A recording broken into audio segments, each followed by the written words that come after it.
Good morning. Welcome to Theodore Parker Unitarian Universalist Church. My name is Allison Gottlieb, and my pronouns are she, her, hers, and I've been coming to TPC for over 20 years. As we enter into worship, we bring with us all of the sorrows and joys of our week, and we know that here we are held in loving community. Here we are reminded that we are a part of something larger than ourselves. Here we seek to counter oppression, to work for healing and justice in a bruised and broken world. Here we invite all of you to bring your perspectives, your beliefs and doubts, and all that is unique and wondrous about you to our service. In the spirit of love, all are welcome here. Now, for those of you who are joining us in person, there are a few things you may want to know. Our congregation is mask optional, and if you would like to be seated in an area where others are also wearing a mask, this section over by under the windows there is reserved for people wearing masks.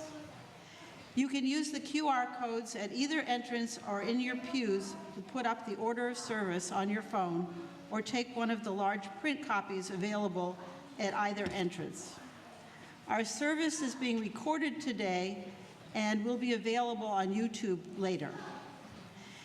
If you would like to have a joy or a concern shared with the congregation today during our meditation and prayer, we invite you to fill out a card on the table to your right anytime before our meditation. There's a table over here with the candles. You may also light a silent candle of joy or concern at any time during our worship service, or use the space in the far back corner for private reflection during the service back there. People of all ages are welcome to move about in the sanctuary as they need to, or to make themselves comfortable in the cozy zone in front of the first pew. Children's programming for elementary school aged kids is happening today. We also have childcare available for children under 4 in the nursery, located in our parish hall. Many thanks to Meredith, who is our camera point person today, and to Jake, who is our Zoom usher. If you're new to Theodore Parker Church or are visiting today, we'd love to stay in touch. You're invited to fill out a connection card, which will give you an opportunity to sign up for our weekly updates and help us welcome you. A link to the connection card will be in the chat, as well as our contact info. And those joining us here in the sanctuary are encouraged to fill out the contact card you will find in your pews within the welcome brochure. Now we'd like to take a moment to greet one another. For those of you on Zoom, putting your video on for this time helps us connect. I can't see what's up there, but hopefully there you can see people on Zoom. So yes, would you please put our sanctuary's screen in gallery view so we can see our off-site congregation. Let's give each other a big wave. Sanctuary folks, the camera is under the clock in the back if you want folks at home to see you. As we continue to greet one another, if online, you may post a hello in the chat. If you're here in the sanctuary, we invite you to greet one another and say good morning. And please ask for consent before offering a hug or a handshake. So I invite you to greet one another.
Good morning.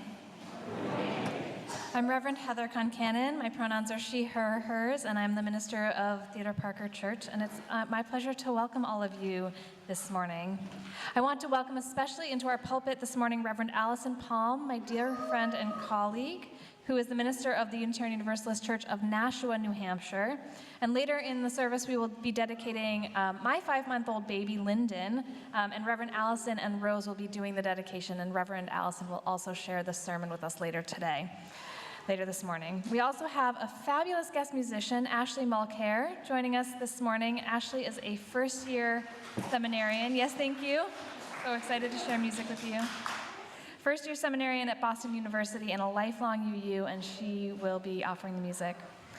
So welcome, Reverend Allison and Ashley, and thank you all so much for joining us. A special thank you also to the visitors joining us for the dedication this morning as well. Our opening words are from Reverend Elizabeth Mount.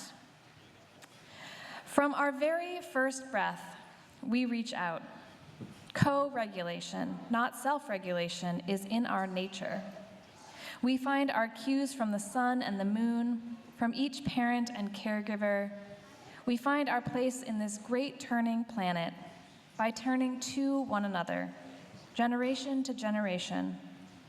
We awaken to the dawn and fall asleep at the evening's end.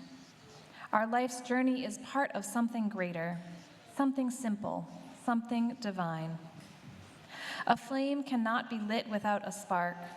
A life cannot begin without the air, and we cannot begin to find ourselves without love. May we reach out to one another. May we offer love and nurturing care. May we join in the celebration of the interdependence of our lives. In this spirit, let us worship together. And I invite us to rise in body or spirit for our opening hymn, number 1000 in your teal hymnal. The words will also be up on your screen. Morning has come, and Ashley will lead us.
Please join me now in saying our chalice lighting words, our words of shared covenant that we share each week.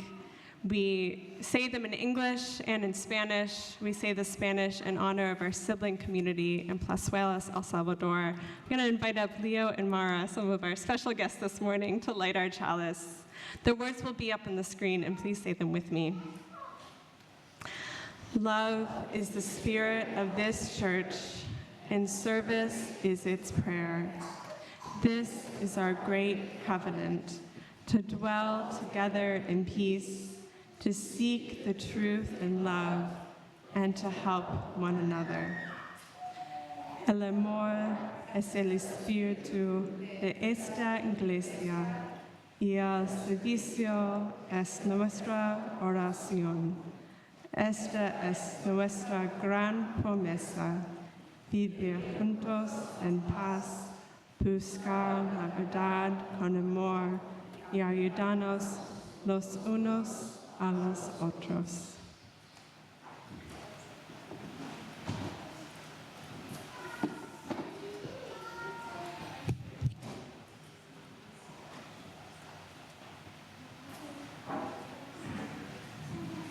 Let's see. Oh, it is on. So good to be with you.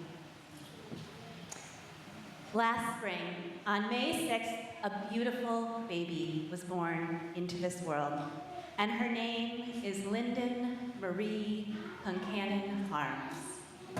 This morning, her parents, Heather and Justin, and her siblings, Keys and Em, have brought her here before us all to be blessed and dedicated. The ceremony in which we are about to share is both ancient and timeless. In all parts of the earth, and from the earliest days of recorded history, parents have brought their children to a place of worship to share their joy and their commitment to their child with their community of faith. We dedicate children as a way of affirming that we are all beloved and sacred, born as a blessing right from the start. And as we say at every dedication, at every blessing of a child in this congregation, we extend this blessing because we recognize that with the start of every new life, promise and hope are born as well. It's a way for parents, family, and community to promise and reaffirm their commitment to their child's development as spiritual beings. And it's also one of the best ways we can think of to welcome Linden officially into the world.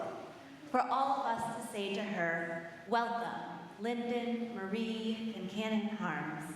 We are so very glad you're here. So I wonder if Justin and Heather and Linden would join us here.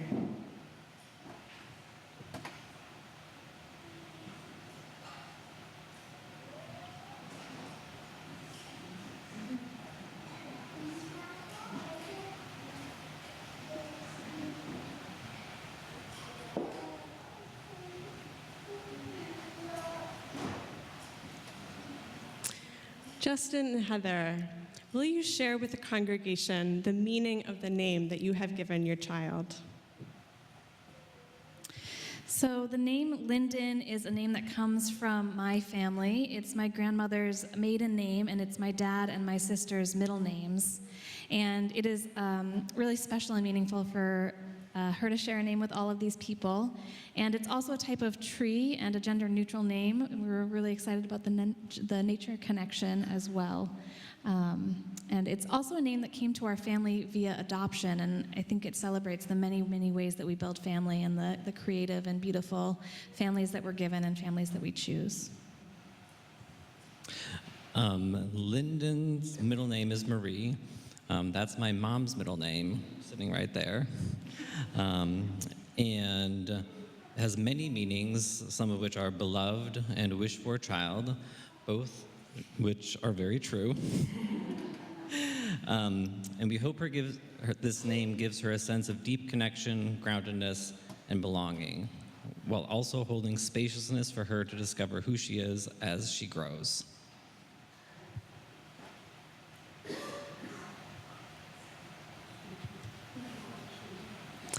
Part of our dedication ceremonies include an opportunity for people who are important in Linden's life, her parents, godparents, siblings, and extended family, to make commitments to her about how they want to show up for her as she grows.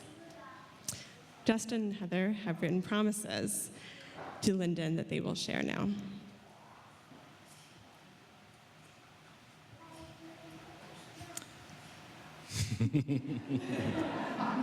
Let's see how this goes. Linden. Just gonna cry a lot. As your parents, we promise to care for you, to show you kindness and love, and to help you show kindness and love to yourself and others. We will teach you to be brave and resilient, and we will seek to instill in you a sense of compassion, justice, fairness, and responsibility. We promise to help you experience awe and wonder as you move through life, and to help you make meaning of the heartbreak and the beauty of this world. We will share with you a love of adventure and the natural world, share with you community and family,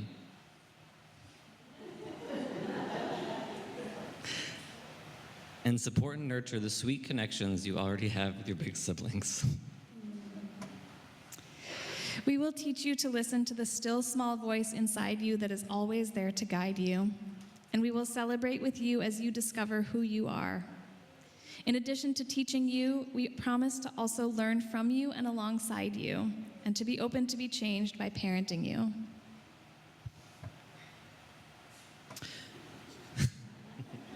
Soon enough, soon enough. We will show you that as your parents, we are imperfect people who make mistakes and try again, and to teach you that none of us need to be perfect to be lovable. And most of all, we will do our best to help you know deep in your bones that you are loved unconditionally. I'd like to invite up some of the special folks in Linden's life now. Amy, Otto, Leo, Mara, Lindsay, Keys, Em, Sharon, and Libby.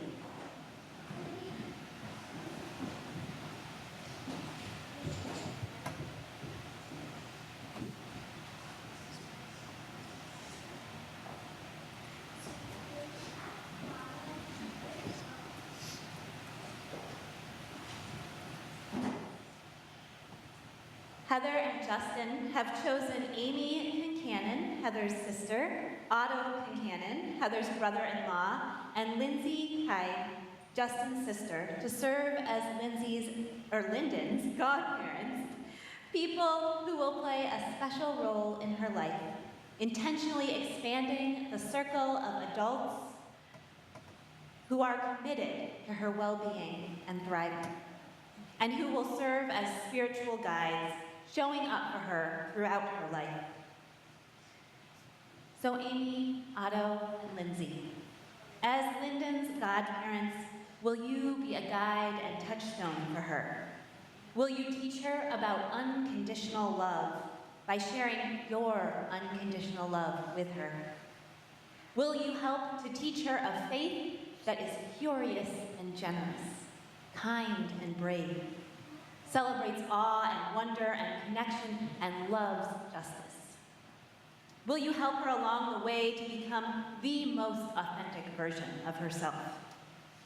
And will you promise to encourage and support Justin and Heather as they seek to find ways to teach Linden the values and principles of their life and their faith? If so, please answer, we will. We will.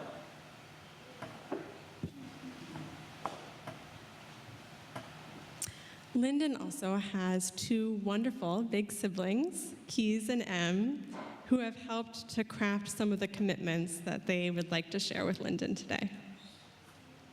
Keys and Em, as Linden's big siblings, do you promise to be kind and loving to her, to make her laugh, to teach her how to make other people laugh? Do you promise to be her companions through all stages of life, as trusted people to turn toward and talk to as she grows? Will you share with her some of the best things from when you were little, while making space for her to discover things on her own? Will you teach her how to kindly make fun of her parents and use humor as a tool for connection and love?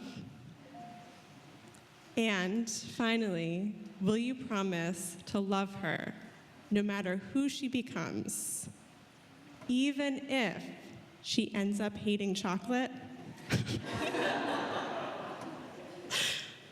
If so, please answer, we will. Linden is so lucky to be surrounded by a network of grandparents, including Libby Wagner, Sharon Concannon, and Wayne Harms, who's joining us on Zoom.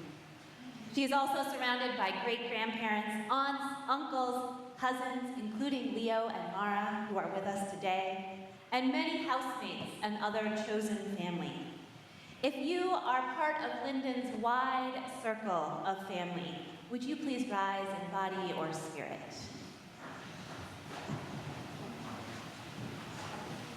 To Linden's family and community, will you shower Linden with love, sharing it with her from wherever you are? Will you share your talents and skills, your wisdom and your affection with her, so that she will learn about the world from the expansive community and family that surrounds her? Will you support Heather and Justin as they parent together in whatever ways you are able to, reminding them that they do not do this alone? And will you celebrate Linden for the unique and wondrous person that she is? If so, please answer, we will. Thank you. You may be seated. And finally, we dedicate babies on Sunday mornings during worship because we know both parents and children need the support and encouragement of other loving adults, family members, members of their congregation, to help nurture children in both in body and spirit. So for those of us gathered here, members and friends of this congregation, would you rise in body and in spirit?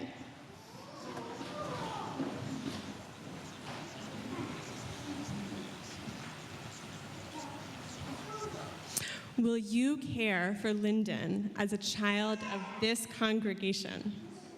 Will you welcome her into this beloved community? Will you offer Linden your caring attention as she plays, worships, squeals, hurts, heals, serves, makes mistakes, learns, and grows in this community of faith alongside the rest of us? If so, please answer, we do. We do. And to the children of this congregation,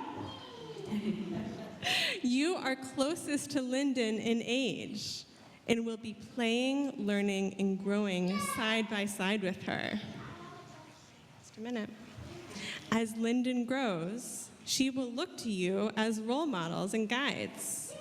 Will you be kind and fair to her? Will you share with her what you have learned here? That in our church, we put love at the center so that she will learn to share that with others and with the world? If you promise to do these things, children of this congregation, please answer, we will. Thank you. You may be seated. Sweetie, we gotta finish this first. We use water when we dedicate children because water is the essence of life, and it is where all life begins.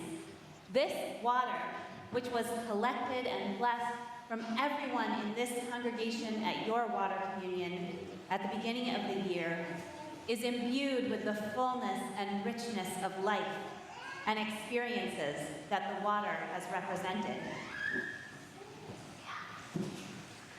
And we give a rose to the child being dedicated as a symbol of the beauty and wonder of their unfolding young life.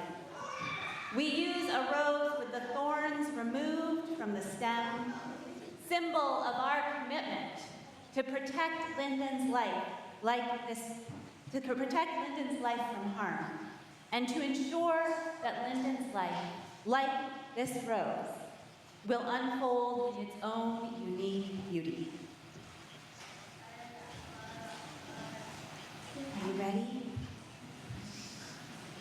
Linden Marie Concannon Harms. I bless you in the name of all that is holy and good, and I dedicate you to a life of beauty, truth, service, and joy in all of its abundance. With this water, I touch you by your eyes, that you may see beauty in your life, on the forehead, that you may think clear and noble and unique thoughts by your lips, that you speak words of truth and justice, and on your heart, that you may be filled with love and compassion. You can have that now. All yours.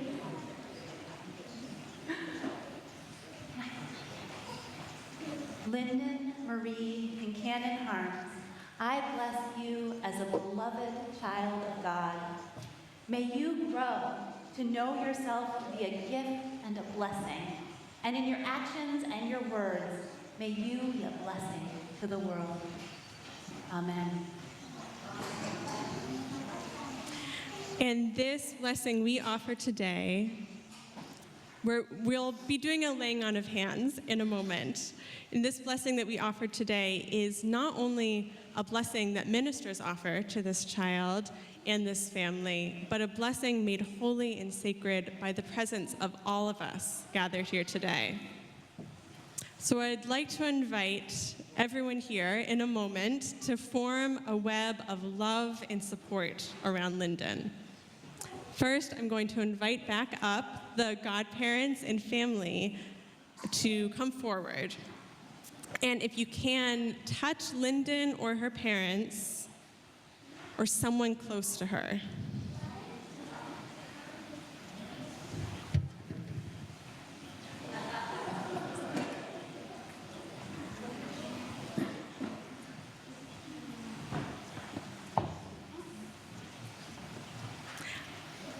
Great. And now I'd love to invite up everyone else, the whole congregation, to come forward and to get connected to this web in whatever way you can.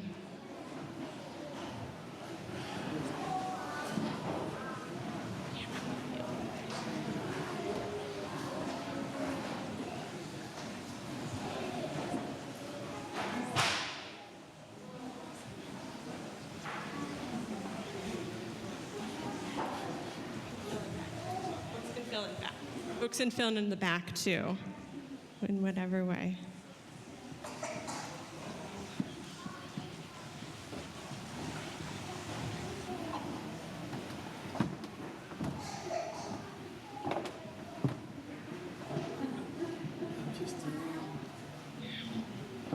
If there's room, you can fill in back.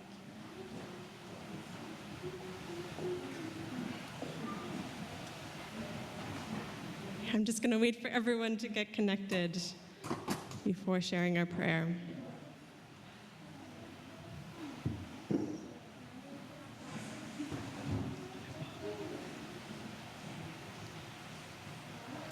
Let us join together in the spirit of prayer. For the gift of new life, we rejoice and give thanks. May this child, Linden Marie Concannon Harms, whom today we have blessed and affirmed as a sacred gift and promise to nurture, grow to know beauty, truth, justice, and love. May she know herself to be beloved, and may she in turn bless the world. May it be so, and amen. You may now be seated.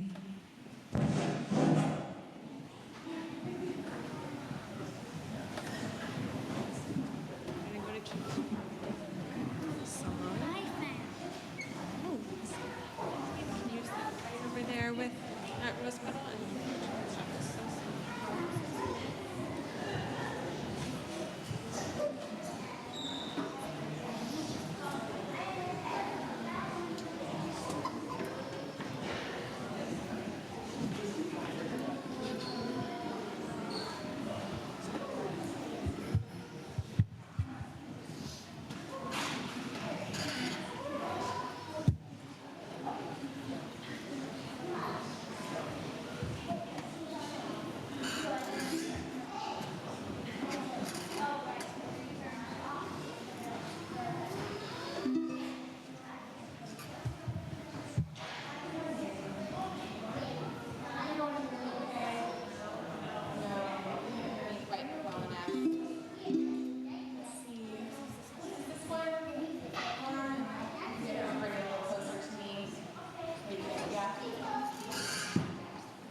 wishes for Linden from her community at her baby shower. So this song is a collection of wishes from Linden's community for her.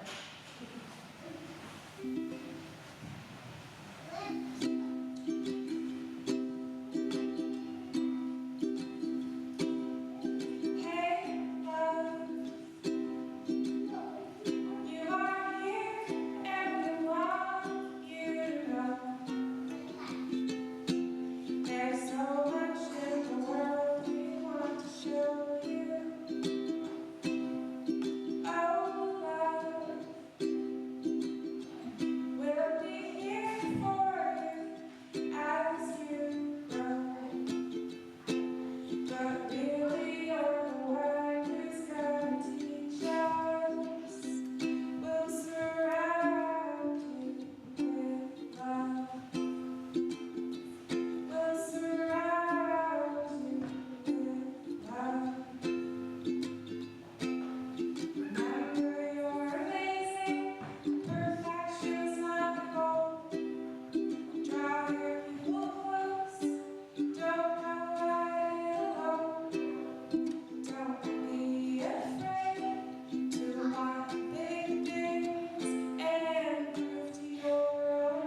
Thank you so much, Ashley. What a treat to have you here. I'm now going to invite any kids who want to join me for Children's Chapel to go by the door and wait there for me, please, or not. And please join me in singing our children's benediction while I chase after them.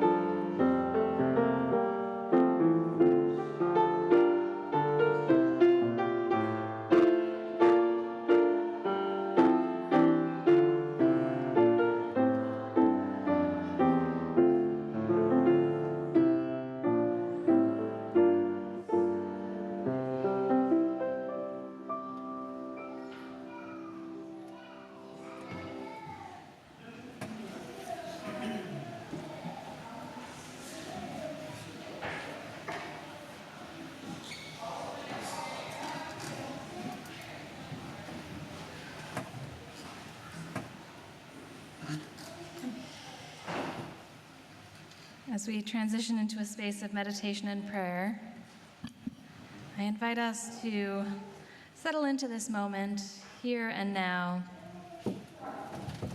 Feel the earth's gravity pushing back on you. Center yourself in a time of stillness. Take a few nurturing breaths.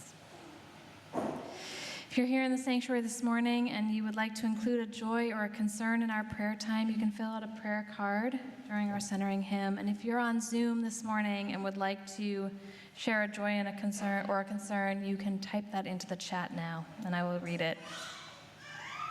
I invite us to remain seated and join in singing our centering hymn, There is a Love. Ashley will lead us.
This morning, our joys are we have a joy from Kathy. Natalie is turning 15 on Thursday. Happy birthday, Natalie. A joy, circle joy in person from Robin and Stanzi. Our daughter Caitlin gave birth to our first grandchild. Charles Stern Grove last night in San Francisco. All are doing well. And a joy submitted online from Stanzi. Yesterday, we welcomed into the world Robin and my first grandchild, Charlie, who was born yesterday to our daughter and her husband, Nick. We are overjoyed.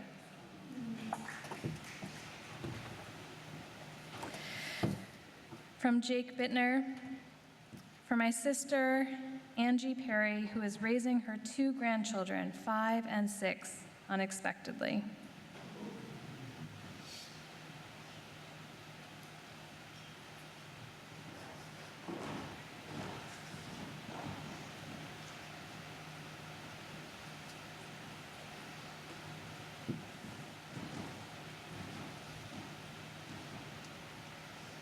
And from Julie, I've been recovering from a fractured vertebrae. Yesterday, I hiked the Blue Hills, first time in 4 months. Congratulations.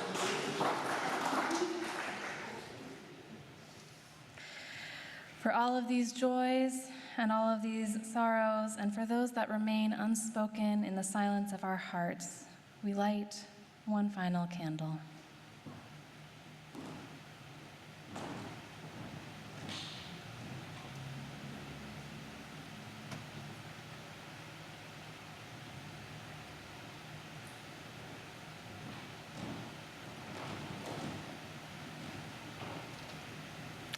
And let us join together in a space of prayer. Holy One, Spirit that has been known by many names across many generations, God, mystery, love, be present with us today as we celebrate birth and new life, anticipation and hope, love and connection. Connection to each other, to our ancestors, to our children, to ourselves, and to you, Spirit of love. Holy One, be present with us in all of these moments. As we worry, as we grieve, as we fight for what we believe in, as we seek to listen deeply, as we build community across our differences. Bring us comfort and companions in times of sorrow, and bring us joy and companions in our times of celebration, as we bear witness to the fullness of life that exists across our lifespans. Together we rest into several moments of shared silence.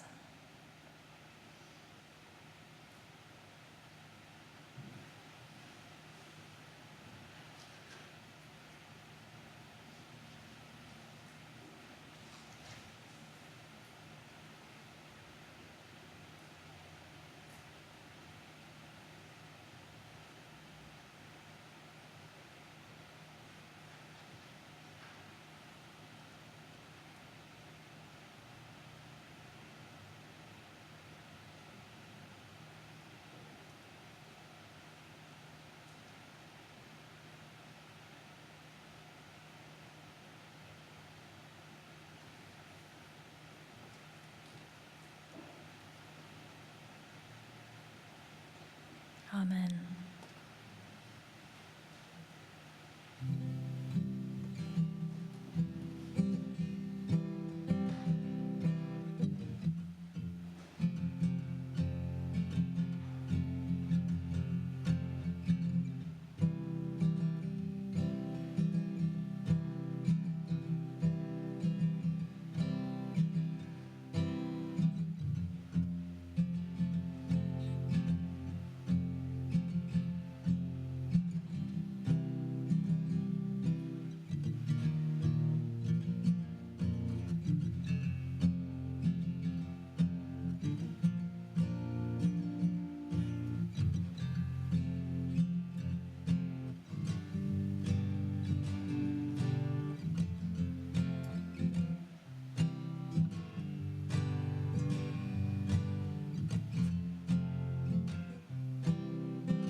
Each week, we take an offering to sustain the many ministries of this congregation.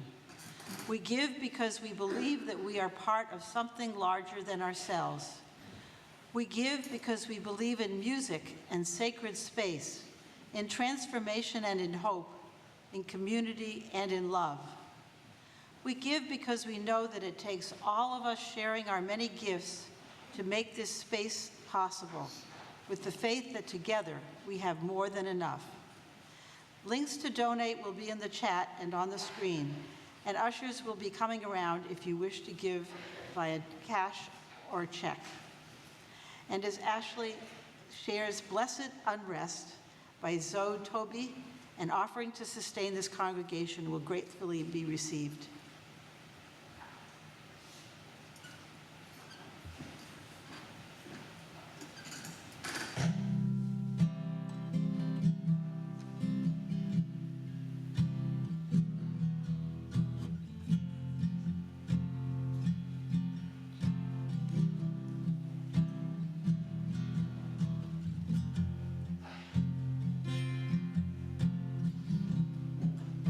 I'm waiting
The reading this morning, A History of Church, Including Yours, by Reverend Sean Neil Barron. One day, your church was born. Maybe it was a gathering of saints called together for the common worship of a wrathful God, ceaselessly praying between bouts of decrying the evil of Christmas or dancing. Or maybe a few brave souls answered a notice in the newspaper, curiosity piqued by the announcement of a religion where free thinking and tolerance were bedrocks. No matter how it happened, your church was born, a gathering of people, humble, caring, anxious, and quirky, all at the same time, who covenanted to be with one another on the journey of life, death, and everything in between. And so it began, a faithful few, beautifully imperfect, called to that central task, that human task, of connecting, loving, and serving. It was just a baby, and yet it was thrust deep into the human condition, tasked to hold minds and souls, bodies and hearts along the roller derby of disease and birth, infighting and joy, and Christmas pageants. Sometimes all of those at the same time. They gathered to hear the world broken open for insightful sermons, rejuvenating music, and a community whose fierce devotion to each other's well-being rivaled a mama bear's for her cubs. But it wasn't always like that, of course. There were the trying times, and I don't just mean Phyllis or Jack, those stubborn but lovable souls who inhabit the netherworld of committee meetings. No, I mean the trying times, when the church almost split in half over the war of integration, or when the mill left the town vacant, or when the minister crossed that line and the people couldn't speak about it for decades. But somehow you were still here, still on the town common, still the church that everyone recognizes, still the ones that show up every time you were called on, still using the communion silver until you voted to sell it. New people came and they changed things, small things, big things, things that nobody noticed as it happened, until suddenly it was hard to even recognize anything anymore. That was a hard moment, a tearful moment. And other things changed too. The proclamations about God, once heard loud from the pulpit, softened. Wrathful became loving. Distant became intimate. Mandatory became optional. After the war, the nursery and RE classrooms were overflowing.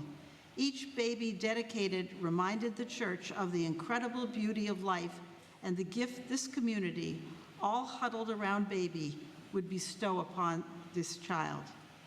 The history of your church is more a story of the determination of love to break forth than it is about the tie-dye or chalices, sermon discussions, or social justice committee meetings. The history of the church is the history of human enterprise, evolving in the sights and sounds, yet revolving always around its core. The history of your church is the gift of potential and momentum, of baggage and personality. The history of your church is the launch pad from which you spring into action or disarray. Each day, your church is born.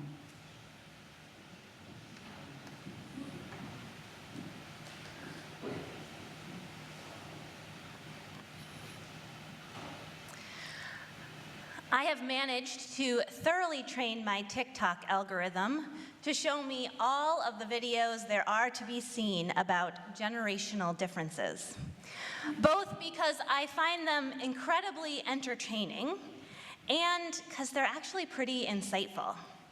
One of my recent favorites was titled, "Teaching My Boomer Mom About Millennial Parenting."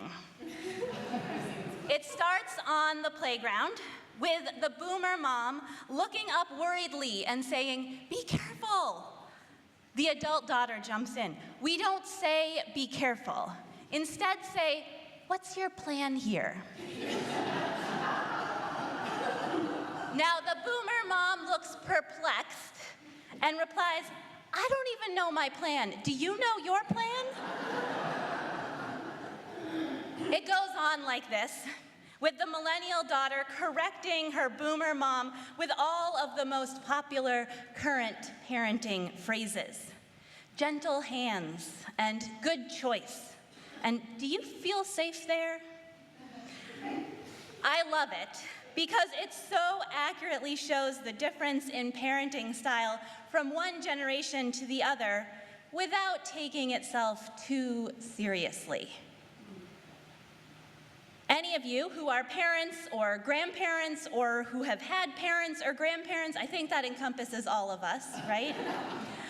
Know that the ways we raise children have changed drastically over the years. From the days when children were trained to be little adults, to be seen and not heard, to the current more child-centered approaches, emphasizing learning through play and the early development of emotional intelligence and self-awareness. It makes perfect sense that as the world has changed over the years, so too have our ways of raising children. And I know that it is hard sometimes to reconcile those differences. Each generation feels that they are being judged by the other. The elder generation feels like the fact that things have changed means that they somehow raised their kids wrong. And the younger generations, in turn, feel judged by the defensiveness of their elders. I have seen this tension play out many times in my congregation, especially as we have changed the way that we do religious education. Educational philosophies have changed over the years alongside parenting philosophies, and families are living a whole lot differently than they did in the post-World War II heyday of religious education. And so we in Nashua have made some pretty big changes over the last several years. As we've made changes to our program, including welcoming children more fully into worship, it has not always been easy. There have been complaints about noise, about the disruption of kids moving around, about the distraction from contemplative space. It has been a struggle for some to see how the more project-based workshops that we've introduced and that have replaced curriculum-based classes are really teaching the kids anything. In one of the many conversations I've had with our elders about these changes, I realized that all of these complaints had nothing to do with worship preference or educational philosophy or even general crankiness. They were about the shift in generational power that had happened in the congregation and all of the feelings that that brought up. 10 years ago, the leadership of our congregation was primarily baby boomers. Today, it is Gen X and millennials that are most active in our leadership. That change can feel so threatening when you are used to only people your own age being in charge, when you're used to the patterns of your generation being reflected in all the workings of the church. The tension that comes from these generational shifts is nothing new in Unitarian Universalism, and it has as much to do with theology and practice as it does with the role of children. Over the years, each generation has brought our own new ideas and had our own tensions with the previous generation. Now, one of my very favorite examples of this phenomenon are the transcendentalists. I call them the early teenagers of Unitarianism. They were basically the second generation of Unitarians in the United States, most active in the 1830s and 1840s.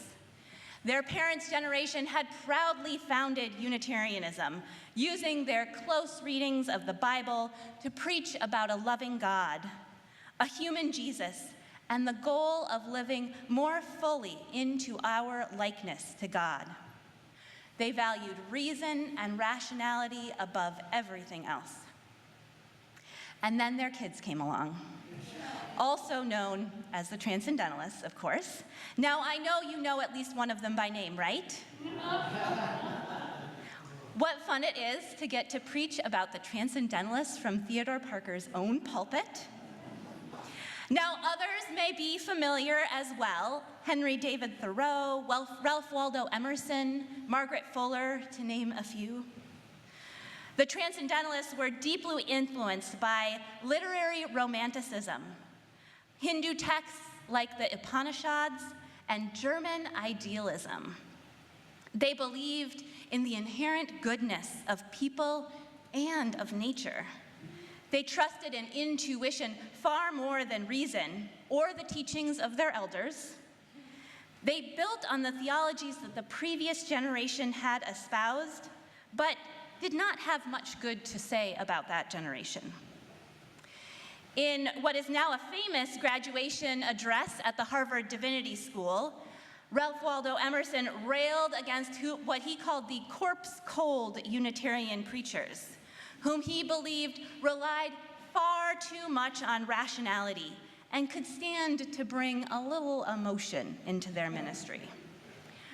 The Transcendentalists longed for more of a spiritual experience in their religion than the first generation of Unitarians had to offer.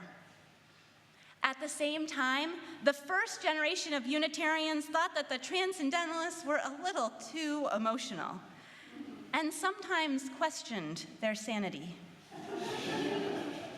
While looking back, it is really easy for us to see that the ways that the Transcendentalists built on Unitarianism through those values of freedom of conscience, that idea of a loving God, and the optimism about what humans are capable of. For some early Unitarians, the Transcendentalists were just too much.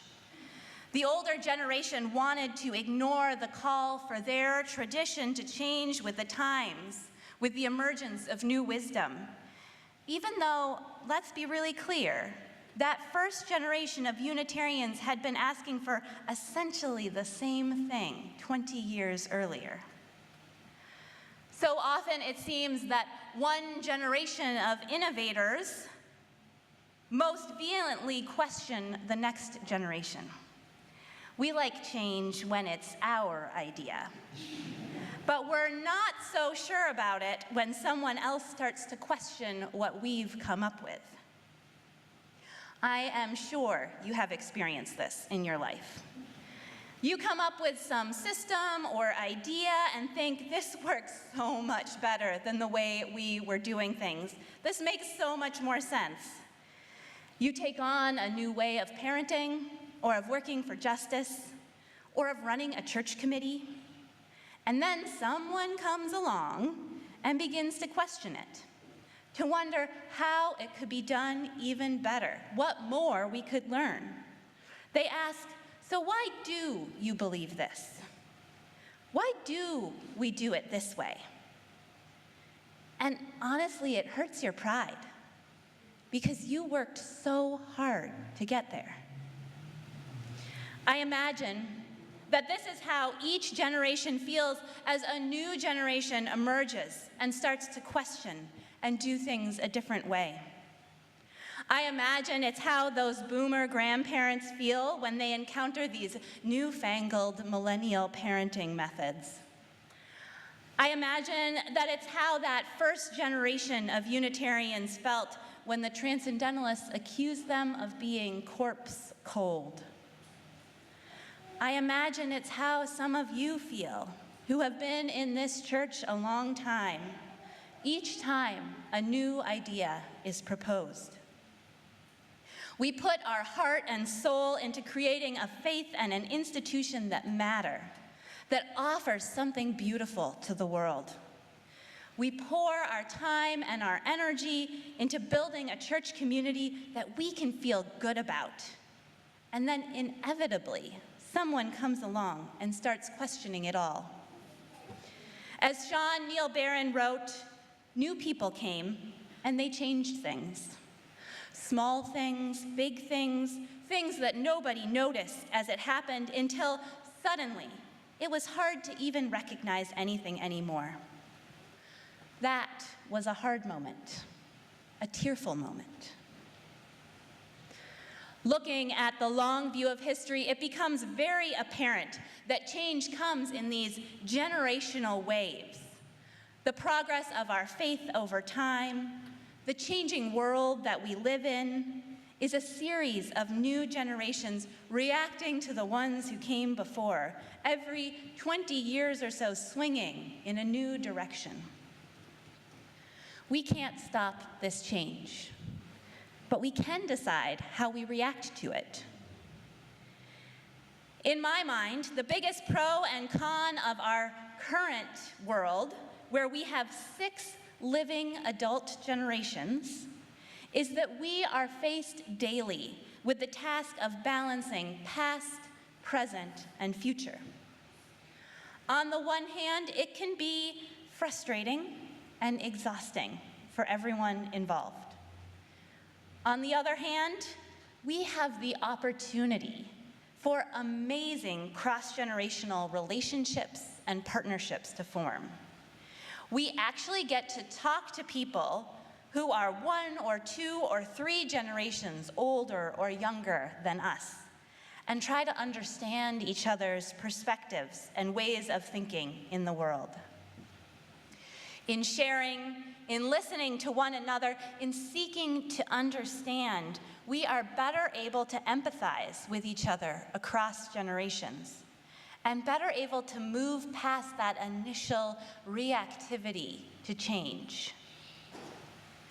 I remember having a conversation several years ago with my mom about how challenging it was to work with people who were mostly her age, because I didn't feel like I was taken seriously.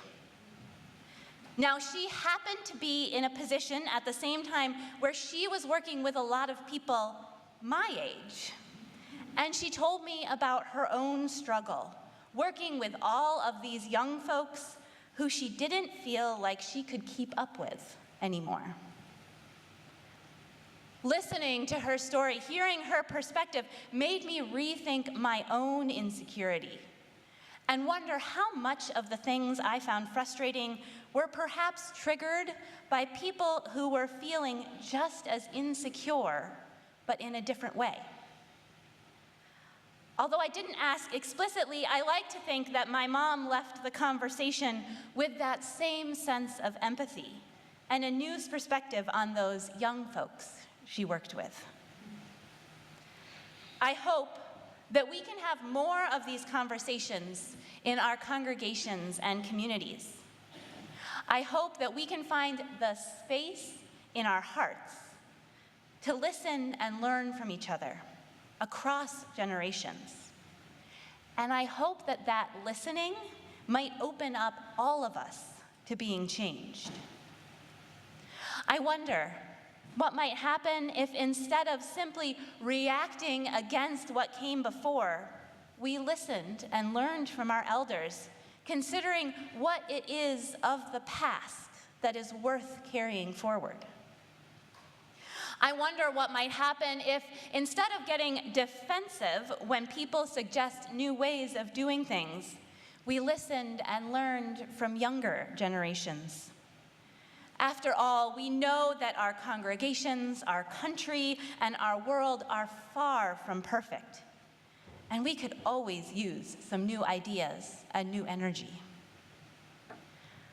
I wonder what might happen if we remembered that long view of history, that we are just one of a series of generational shifts, that none of us have found the ultimate answers to anything, that the world will keep on changing with us or without us.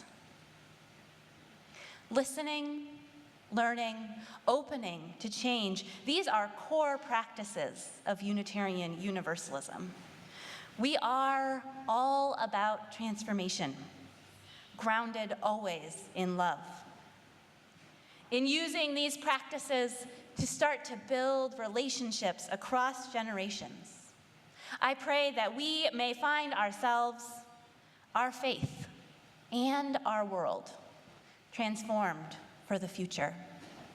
Transformed, I hope, for the better. May it be so.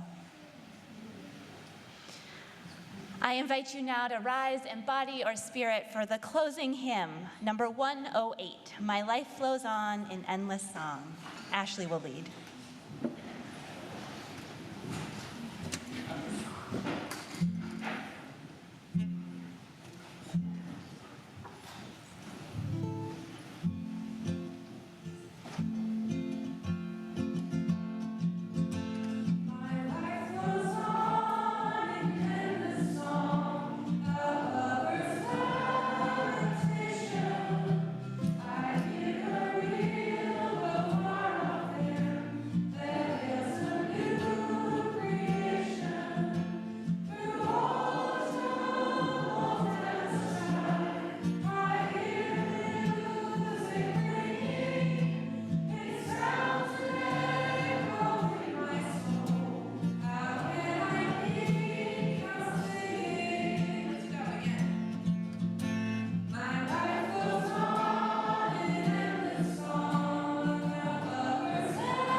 Thank you. Please be seated. I have a few announcements and invitations as we close today. First of all, if you're joining us in person, I invite you next door for coffee hour. And if you're joining us on Zoom, I invite you to stick around for breakout rooms to connect with others. We are looking for, also, I mentioned this last week, we're looking for coffee hour hosts. If you are part of the congregation and interested in hosting coffee hour, meaning setting it up and helping to break it down, please see Pat Hamilton. And we are also looking for lay leaders for lay-led services throughout the year. So if you're interested in helping to craft a service and shape our worship together, please reach out to me or Nancy Wilbur if you'd like to learn more. We are continuing with the Get Out the Vote letter writing that some of us started at the church retreat on Tuesday from 1 to 3 o'clock. You can join us here in person to do some letter writing ahead of the election in November. And we also have 3 packets of 20 letters if you want to take some home. Some folks took them home at the retreat, but there's 3 left. And see Justin if you'd like, my partner Justin Martino Harms if you'd like that, or see me if you'd like one of the take-home packets.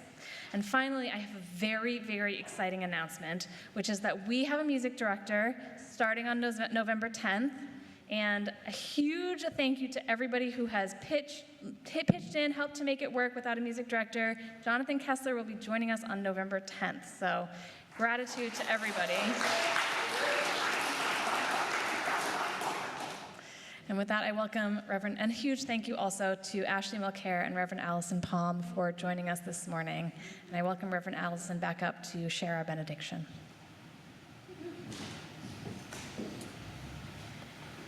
These words are by the Reverend Barbara Hamilton Hallway. Go now in peace. Deeply regard each other. Truly listen to each other. Speak what each of you must speak. Be ready in any moment to disarm your own heart and always live as if the realm of love had begun. So be it. Blessed be. Amen.